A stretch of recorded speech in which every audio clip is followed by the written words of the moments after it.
Hello guys, good morning all of you. I am Raman Saxena. आज आपको हम हिंदी में शब्द रचना बताने वाले हैं। इस शब्द रचना किसे कहते हैं? कल हमने आपको जो बताया वो वर्ड बताया था, वर्डों को व्यवस्थित करके शब्द बनाना। आज हम शब्द की रचना आपको बताते हैं। शब्द की रचना क्या होती है? तो देखिए, सबसे पहले स्टेप में वर्डों के व्यवस्थित मेल से शब्द बनाना, यानी कि वर्डों को अपने सही यथा स्थान पर रख करके शब्द की रचना करना। देखिए, इसकी डेफिनेशन है, हिंदी में अनेक शब्द वर्डों के व्यवस्थित मेल से बनाए गए हैं। ऐसे शब्दों का एक ही अर्थ होता है। जो शब्दों को व्यवस्थित, वर्णों को व्यवस्थित करके शब्द बनाए जाते हैं, ऐसे शब्द का अपना केवल एक ही अर्थ होता है, उसका अर्थ चेंज नहीं होता। जैसे पुस्तक, इसमें ये वर्ड अपने अपने स्थान पर व्यवस्थित किए गए, तब इसका एक शब्द बनकर के तैयार हुआ पुस्तक। अब इसका अपना एक ही अर्थ है, क्या? किताब। इसके अलावा अन्य कोई अर्थ आप नहीं बदल सकते। इसी तरह ये बगीचा शब्द है, इसमें ये वर्ड आपके व्यवस्थित किए गए, फिर एक शब्द बनाया गया, इसका अपना एक ही अर्थ है, इसका अर्थ बदला नहीं जा सकता। इसी तरह ये राजा। ऐसे शब्द जिनका अर्थ एक ही होता है, उनके अर्थ बदले नहीं जा सकते, ऐसे शब्दों को वर्णों के व्यवस्थित रूप से बनाए जाते हैं। अब दूसरी स्टेप पे आएंगे।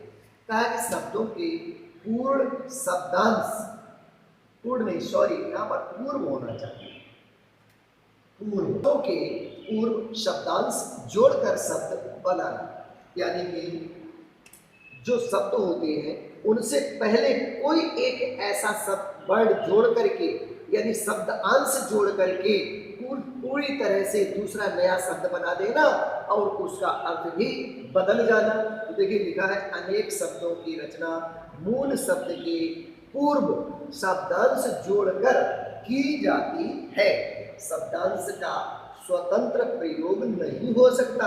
अगर आप चाहें कि हम शब्दांश को पूरी तरह से बोल लें, उसका प्रयोग कर लें, तो वो संभव नहीं है। इसे मूल शब्द में जोड़ने पर एक नया शब्द बन जाता है, जिसका अर्थ भी अलग हो जाता है। बात समझ में आ गई होगी कि इसको मूल शब्द से पहले जोड़ते हैं और इस शब्द का स्वतंत्र रूप से प्रयोग नहीं हो सकता, और जब से मूल शब्द में जोड़ देते तो एक नया शब्द बन जाता है, जिसका अर्थ भी अलग हो जाता है। जैसे देखिए, समझिए, हमने आपको ये सारी चीजें लिख के दिखाई, शब्दांश, मूल शब्द, नया शब्द और उसका अर्थ। शब्दांश में हमने एक शब्द ले लिया उप। इस उप का कोई अपना अर्थ नहीं है, इसका आप स्वतंत्र रूप से प्रयोग नहीं कर सकते, इसको कहीं यूज नहीं कर सकते। वट, ये मूल शब्द है, इसका अपना एक अर्थ है। ये शब्द है हार।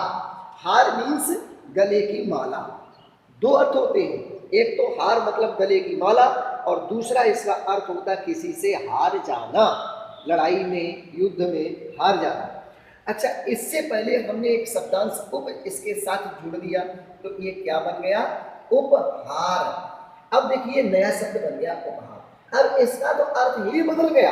पहले था कि माला, और माला का अर्थ पूरी तरह से बदल करके क्या बन गया? भेंट, उपहार। किसी को कोई चीज दान करना, जिसे भेंट के रूप में दान करना, तो उसे उपहार शब्द बोलते हैं। इसी तरह आपका एक शब्दांश हमने लिया वी, और शब्द वही लिया, मूल शब्द वही है हार, तो इसका मतलब वही है माला या किसी से हार जाना। इन दोनों को जब हमने एक साथ जोड़ा तो बन गया विहार। विहार मतलब इसका अर्थ ही चेंज हो गया, विहार मीन्स घूमना। इसी तरह हमने एक शब्दांश लिया नि, और हार शब्द में जोड़ा तो ये बन गया निहार, और निहार का अर्थ होता है देखना। तो आपने ये समझा होगा कि मूल शब्द क्या है, शब्दांश क्या है, नया शब्द क्या है, इसका अर्थ कैसे बदल जाता है। ये चीज आपने आज सीख ली, और वर्डों से आप शब्द कैसे व्यवस्थित करके रखेंगे, ये सारी चीज आज आपने सीखी। और ये आप अपनी कॉपी पर सारा इसको लिखेंगे, लिखने के बाद लर्न करेंगे, लर्न करने के बाद वॉइस रिकॉर्ड करके आप ग्रुप में सेंड करेंगे। अगर आपको इसमें कुछ समस्या होती है तो आप पूछेंगे, हम आपकी समस्या का समाधान करेंगे। थैंक यू, धन्यवाद।